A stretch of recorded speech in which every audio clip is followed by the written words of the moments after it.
یوم تکبیر کا تعلق آپ کو معلوم ہے کہ پاکستان کے ایٹمی قوت کے اعلان کے ساتھ، یعنی 28 مئی 1998 کو پاکستان نے باقاعدہ طور پر ٹیسٹ کر کے دنیا کے سامنے گویا اعلان کیا کہ ہم ایٹمی قوت، یہ اس اعلان کا دن 28 مئی۔ آپ کو یقیناً معلوم ہوگا کہ دنیا میں 8-9 ایٹمی قوت،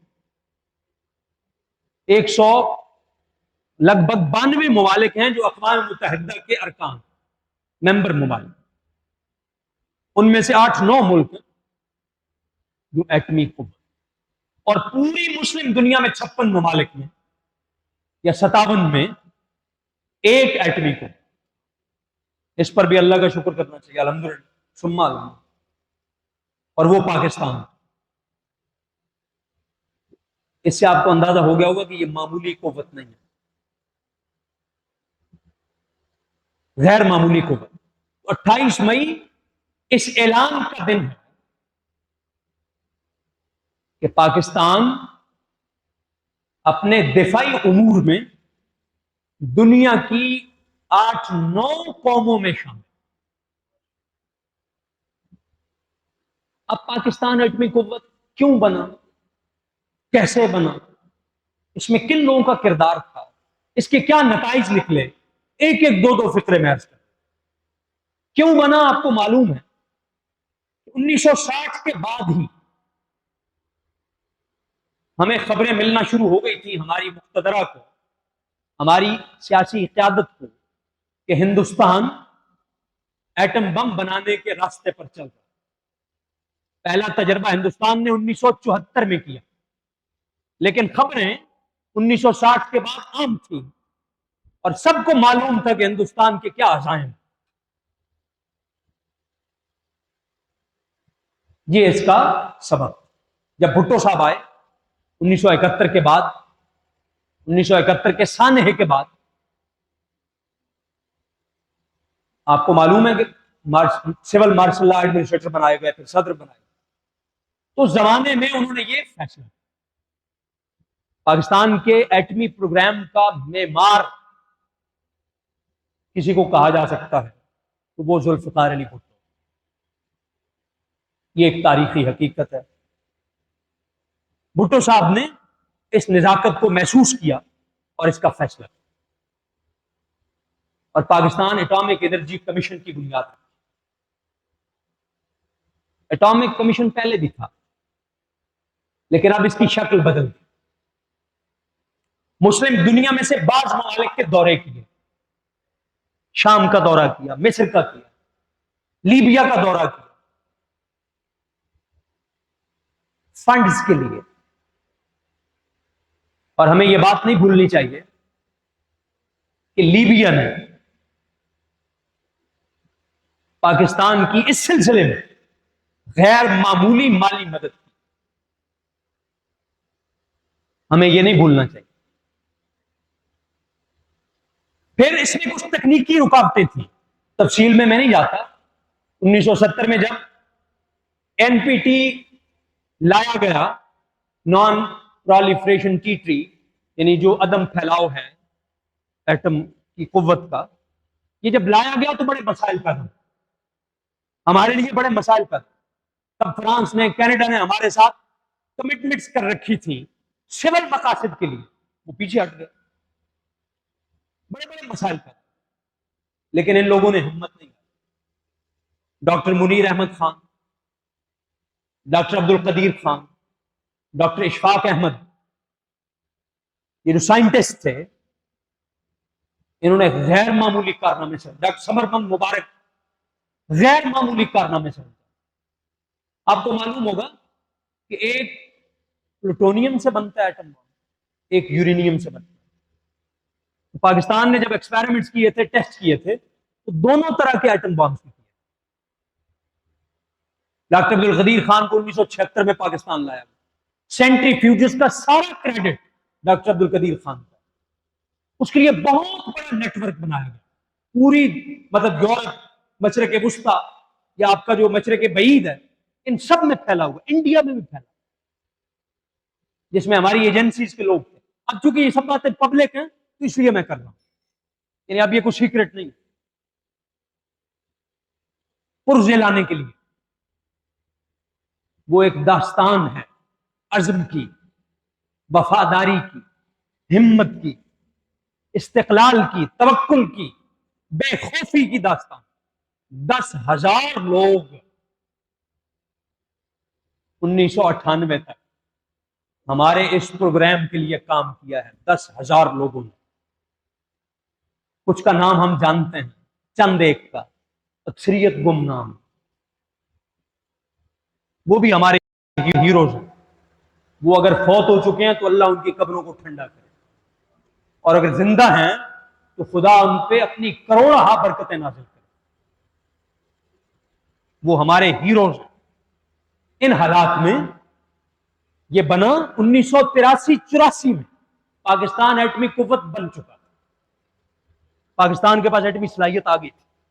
اور جسے آپ کولڈ ٹیسٹ کہتے ہیں, 2 طرح کے ٹیسٹ ہوتے ہیں. اس میں ایک کولڈ ٹیسٹ ہوتا ہے, وہ کر لیے گئے, اور وہ بھی کر لیے گئے کہاں پر؟ کیرانا ہلز میں, سرگودا. 1983-84 کولڈ ٹیسٹ کر لیے گئے. یہ جو 1998 میں ہوا ہے یہ انہیں ہاٹ ٹیسٹ کہتے ہیں. یہ تو پھر پوری دنیا کے سامنے ہے. 1983-84 تک پاکستان یہ صلاحیت حاصل کر چکا, ڈکلیئر نہیں. یہ چند لوگوں کے میں نے نام دیے. پھر جنرل ضیاء الحق, میں جنرل ضیاء الحق کے نقادوں میں سے ہوں. میں سخت تنقید کرتا ہوں ضیاء الحق, لیکن ضیاء الحق کا بڑا کنٹریبیوشن ہے پاکستان کو ایٹمی قوت بنا. تنقید ہم کرتے ہیں, کرتے رہیں گے, لیکن جو کریڈٹ ہے اسے تسلیم کریں. یہی اسپرٹ ہونی چاہیے. صدر غلام اسحاق خان, آپ نے محسوس کیا ہوگا میں نے ضیاء الحق کے نام کے ساتھ صدر کا لفظ نہیں بولا, جنرل ضیاء الحق کہا ہے. صدر غلام اسحاق خان, اور اس کے بعد پھر میاں محمد نواز شریف. ان لوگوں کا غیر معمولی حصہ ہے, ان سب کا. اور پھر اکثریت میں نے کہا گمنام. یہ سب ہمارے ہیروز ہیں, یہ سب ہمارے موشن ہیں اس خاص زاویے سے. اب ایٹم بام بنانا, ایٹمی قوت بننا, اس سے فرق کیا پڑا؟ فرق یہ پڑا کہ ہندوستان کے مقابلے میں آپ کی جو ڈیٹرنس ہے وہ قائم ہوگی. آپ کا وجود, اس کو کوئی خطرہ باقی نہیں رہا. آپ کے مفادات کو خطرہ ہو سکتا ہے, مفادات پہ وقتاً فوقتاً تصادم بھی ہوتا ہے. میں نے لفظ بولا ہے وجود, آپ کے وجود کو اب کوئی خطرہ نہیں ہے انشاءاللہ. ہاں, یہاں ایک جملہ معترضہ کے طور پہ, اگر ہم خود اس ملک کے وجود کے لیے خطرہ نہ بنے تو باہر سے کچھ. اگر خدا نہ خواستہ اس ملک کو کبھی کچھ ہوا تو ہمارے اپنے ہاتھوں سے ہوگا, ہمارے بعض طبقات کے ہاتھوں سے ہوگا, ہمارے بعض اداروں کے ہاتھوں سے ہوگا, ہماری بعض قیادتوں کے ہاتھوں سے ہوگا. میں سب کی بات کر رہا ہوں. باہر سے اب اس ملک کو انشاءاللہ کچھ نہیں. اگر ہم سب اپنے اپنے دائرے میں رہیں, اپنا اپنا کام کریں, تو انشاءاللہ اس ملک کو کوئی خطرہ نہیں. ڈیٹرنس ہماری اسٹیبلشڈ ہے. ابھی حالیہ تصادم میں آپ نے دیکھ لی. یہاں میں غلط فہمی کا ازالہ کرنا چاہتا ہوں. جب بھی بات ہوتی ہے ہماری اور ہندوستان کی تو کہا جاتا ہے کہ بس ایٹمی قوت ہونے میں برابر ہیں, باقی جہاں تک تعلق ہے کنونشنل پاور کا تو وہ انڈیا زیادہ ہے. یہ 10 مئی تک سب یہی کہتے ہیں. اب یہ بات نہیں ہے. کنونشنل فورس میں بھی ہم اگر انڈیا سے آگے نہیں ہیں تو اس کے برابر. ویسے ہم اگر آگے نہیں ہیں تو انڈیا ہم سے پیچھے ہے. آپ اتنے سنجیدہ ہیں کہ آپ نے اس فکرے پر غور ہی نہیں کیا. ہم اگر آگے نہیں بھی ہیں تو انڈیا ہم سے پیچھے ہے. کنونشنل وار فورس میں انڈیا ہم سے پیچھے. دنیا نے 10 مئی کو دیکھ لیا, 6-7 مئی کی رات کو بھی دیکھ لیا کہ ہماری جو وار ٹیکٹک ہے, ہماری وار اسٹریٹجی ہے, ہماری ٹیکنالوجیکل ایڈوانسمنٹ ہے, یہ انڈیا کے مقابلے میں کہیں زیادہ.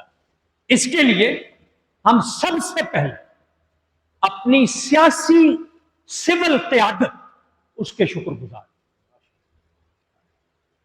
مطلب میں کہوں گا ہم زرداری صاحب کے شکر گزار, ہم نواز شریف صاحب کے شکر گزار, ہم عمران خان صاحب کے شکر گزار, اور دوسرے نمبر پر ہم اپنی ملٹری قیادت کے شکر گزار. دوسرے نمبر یاد رکھیں, سول قیادتیں معاشروں کا چہرہ ہیں, سول قیادتیں معاشروں کا نمائندہ ہیں, آپ کے اور میرے نمائندے. فوجی قیادتیں ہیں, فوجی قیادتیں ریاست کے ساتھ ان کا تعلق ہے جو عسکری قوتیں ہوتی. دوسرے نمبر پر ہم ان کے شکر گزار, انہوں نے ہمارے وسائل کو ضائع نہیں کیا, ہمارے اعتماد کو ضائع نہیں ہونے دیا, ٹھیک چیزیں ٹھیک وقت پر کی. ہماری ایئر فورس, ہماری بری فوج, ہماری بحری فوج, تینوں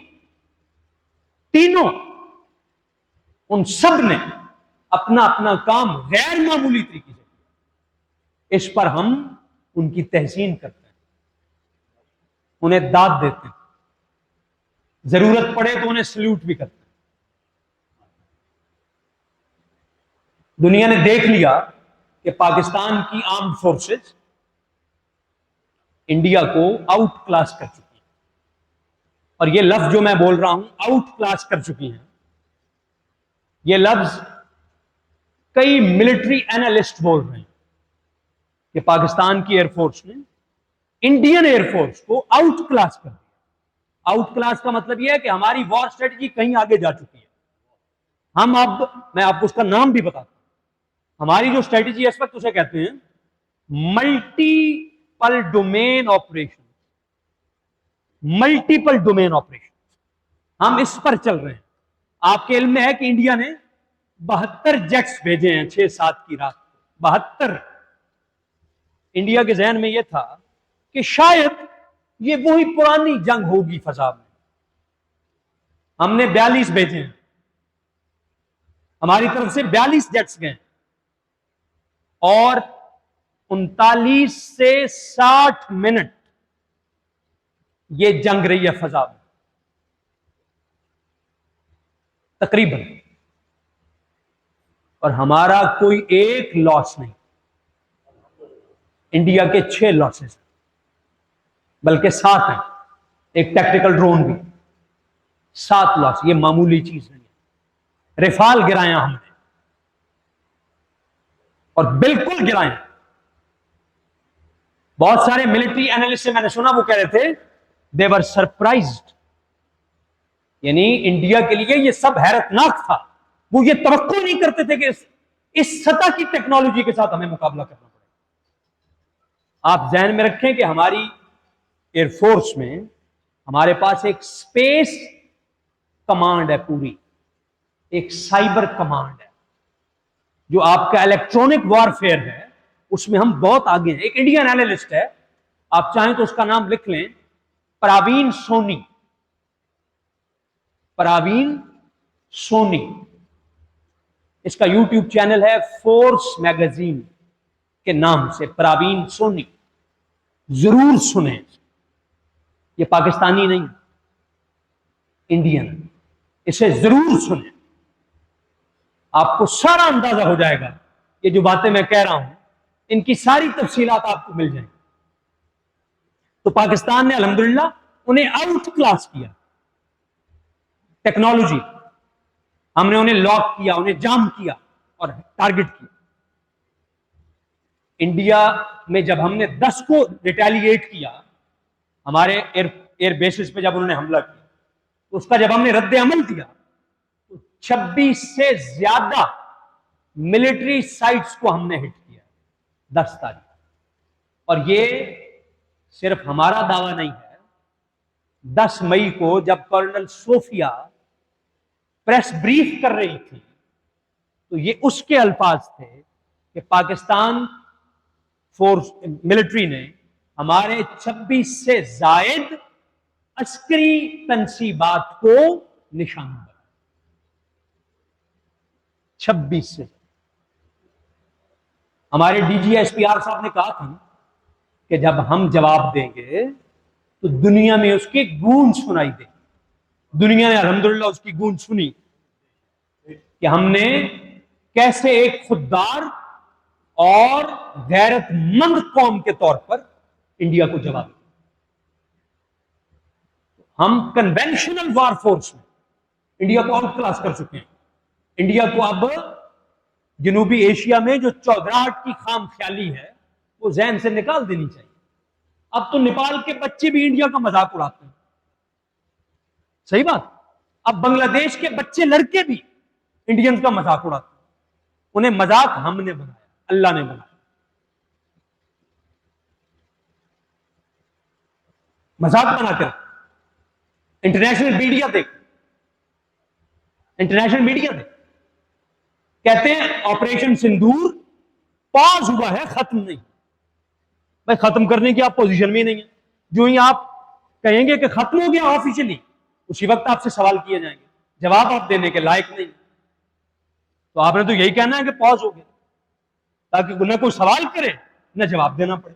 اب کیسے مودی صاحب اپنی زبان سے بتائیں کہ رفال گر گئے, کیسے بتائیں کہ S-400 تباہ کر دیا, کیسے بتائیں کہ برہموس کی ڈپو تباہ کر دی ہے, اتنے ایئر بیسز کو اٹیک کیا ہے اور اتنی پوسٹوں سے ہمیں بھگایا ہے LOC پہ. کیونکہ انڈیا کا تو خیال تھا اپنے تئیں کہ ہم تو ساؤتھ ایشیا کے چودھری ہیں, ہمارے علاوہ ساؤتھ ایشیا میں ہے کون. اب یہ خام خیالی ہے, یہ ماضی کا قصہ ہے. آج کے ساؤتھ ایشیا میں انڈیا کم از کم چودھری نہیں ہے. ساؤتھ ایشیا ہم دعوے نہیں کرتے, لیکن ہم اتنا یقین سے کہتے ہیں کہ انڈیا کوئی چودھری نہیں ہے ساؤتھ ایشیا کا. یہ سب نے دیکھ لیا. پھر اس کے نتائج, ایک تو اس کا یہی نتیجہ اثر ہے. بس آخری 1-2 باتیں عرض کرتا ہوں. ایک تو یہی نتیجہ ہے. دوسرا ایک بڑا غیر معمولی اس کا نتیجہ نکلا ہے. آپ تھوڑی توجہ کیجئے گا کہ 9/11 کے بعد جب امریکہ افغانستان میں آ کے بیٹھ گیا اور ہمیں وار آن ٹیرر کا حصہ بنا لیا, تب سے 10 مئی 2025 تک ہم پر 2 چیزیں مسلط تھیں, ذلت اور مسکینی. ذلت اور مسکینی یہ ہم پر مسلط رہی ہے. 10 مئی 2025 کو اللہ کے فضل سے ہم اس ذلت اور مسکینی سے نکل آئے. آج آپ دنیا میں سر اٹھا کے چل سکتے. آج آپ کے ساتھ آپ کے دشمن, آپ کے دوست سنجیدگی سے معاملہ کریں گے. میں نے بہت دفعہ کہا ہے, now the world will take us seriously. اب ہمیں سنجیدہ لیں گے, ہمارے دوست بھی اور دشمن بھی. ہمارے وزیر اعظم صاحب دورے پہ ہیں, آپ دوستوں کے رنگ ڈھنگ دیکھ رہے ہوں. دنیا اب ہمیں سنجیدہ لے. اللہ کرے ہم خود بھی سنجیدہ ہو جائیں. اور ہمارے سنجیدہ ہونے سے ایک ہی مراد ہے, اپنے اپنے دائروں میں واپس چلے جائیں. میں کسی سیاسی جماعت کا حامی نہیں. ہاں, میری ہمدردی مسلم لیگ کے ساتھ, تاکہ مجھے غلط نہ سمجھا جائے. اس کے باوجود میں کہہ رہا ہوں میری ہمدردی مسلم لیگ کے ساتھ. ایک بات یاد رکھیں, وہ آدمی بہت خطرناک ہے جو اپنی پسند ناپسند نہیں بتاتا. اس آدمی پر آپ اعتماد کر سکتے ہیں جو آپ کو اپنے تعصبات بتا دے. میں آپ کو اپنی پسند ناپسند بتا رہا ہوں. آپ مجھ پہ اعتماد کر سکتے ہیں کہ میری پسند، میرا جو مطلب میں جنہیں زیادہ نمبر دیتا ہوں وہ مسلم لیگ، وہ حکومت میں ہے تو مجھے تو مسئلہ نہیں. میں تو پسند کرتا ہوں کہ یہ حکومت میں ہوں، مجھے نہیں مسئلہ. اس کے باوجود کہہ رہا ہوں کہ اللہ کرے ہم خود سنجیدہ ہو. دنیا اب ہمیں سنجیدہ لے. اب ہمیں سنجیدہ ہونے کی ضرورت ہے. اپنے اپنے آئینی دائرے میں چلے جائیں. اسی میں سب کا بھلا ہے، اسی میں پاکستان کا وقار ہے، اسی میں پاکستان کا استحکام ہے. یہ دو فائدے ہوئے. ایک اور فائدہ ہوا، ہم بطور قوم متحد ہوئے. بطور قوم ہم نے اتحاد کا مظاہرہ کیا. ہم اکٹھے ہوئے. اور پھر یہ کہ ہماری افواج، ان کے بارے میں پچھلے 20-25 سالوں میں ہمارے لبرلز جو پروپیگنڈا کیا تھا وہ ختم ہو. یہ پراپرٹی ڈیلرز ہیں، یہ فلاں ہیں، یہ ڈھمکاں ہیں، بندوق پکڑیں تو ان کے ہاتھ کانپتے ہیں، یہ جنگیں لڑنے کے قابل نہیں ہیں. یہ سب چیزیں اللہ کے فضل سے ختم ہو. دنیا نے دیکھ لیا کہ ہماری عسکری قوت کیا ہے اور ہماری فوج کس طرح سے مجاہدانہ جذبے کے ساتھ ہمارا دفاع کر سکتی. لبرل سیکولرز کا یہ پروپیگنڈا مٹی میں مل گیا. اس کا ایک یہ نتیجہ نہیں. بطور قوم ہمارا اعتماد بحال ہو اپنے ملک پر، اپنی سلطنت پر، اپنی ریاست پر. اب کئی پوٹینشلز ہیں. پاکستان کو بہت سنجیدگی سے اس سے فائدہ اٹھانا چاہیے. بہت ساری باتیں میں یہاں نہیں کہہ سکتا جو میں سمجھتا ہوں. بہت ساری میری آراء ہیں جنہیں میں پبلکلی ایکسپریس نہیں کر سکتا، نہ کرنی چاہیے. پاکستان کے پاس اس وقت بہت بڑا پوٹینشل جو 10 مئی نے پیدا کر دیا. ہم مودی صاحب کے شکر گزار. یخادعون اللہ